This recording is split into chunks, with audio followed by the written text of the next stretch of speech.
ഇന്നത്തെ വീഡിയോയിൽ പറയാൻ പോകുന്നത് നെപ്പോളിയൻ ബോണപ്പാർട്ടിനെ കുറിച്ചാണ്.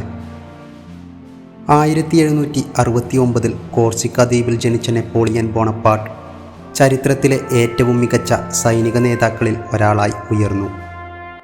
19-ാം നൂറ്റാണ്ടിൻ്റെ തുടക്കത്തിൽ അദ്ദേഹം ഫ്രഞ്ചുകാരുടെ ചക്രവർത്തിയായി തീർന്നു.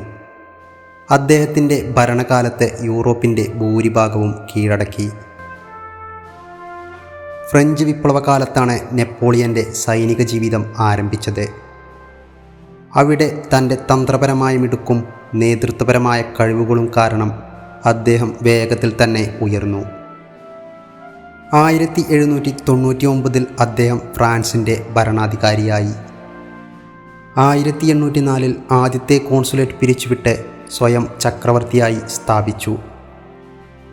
നെപ്പോളിയൻ്റെ ഏറ്റവും പ്രശസ്തമായ സൈനിക ക്യാമ്പയിനുകളിൽ ഒന്നാണ് നെപ്പോളിയൻ യുദ്ധങ്ങൾ.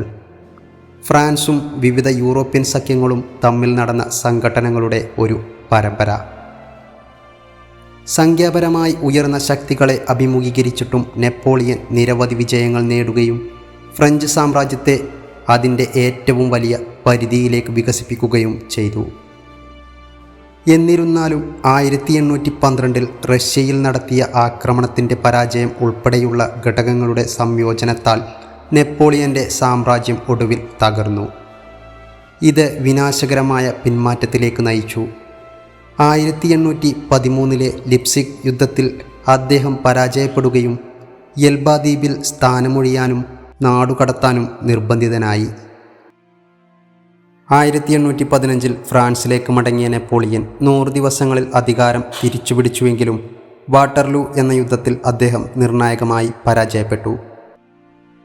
തുടർന്ന് അദ്ദേഹം വിദൂര ദ്വീപായ സെൻറ്റ് ഹെലീനയിലേക്ക് നാടുകടത്തപ്പെട്ടു. അവിടെ വച്ച് അദ്ദേഹം 1821 മരണപ്പെട്ടു. നെപ്പോളിയൻ്റെ പാരമ്പര്യം സങ്കീർണവും വിവാദപരവുമാണ്. തൻ്റെ അധിനിവേശങ്ങളിലൂടെയും പരിഷ്കാരങ്ങളിലൂടെയും യൂറോപ്പിൽ കാര്യമായ മാറ്റങ്ങൾ കൊണ്ടുവന്ന ഒരു സൈനിക പ്രതിഭയാണ് അദ്ദേഹം.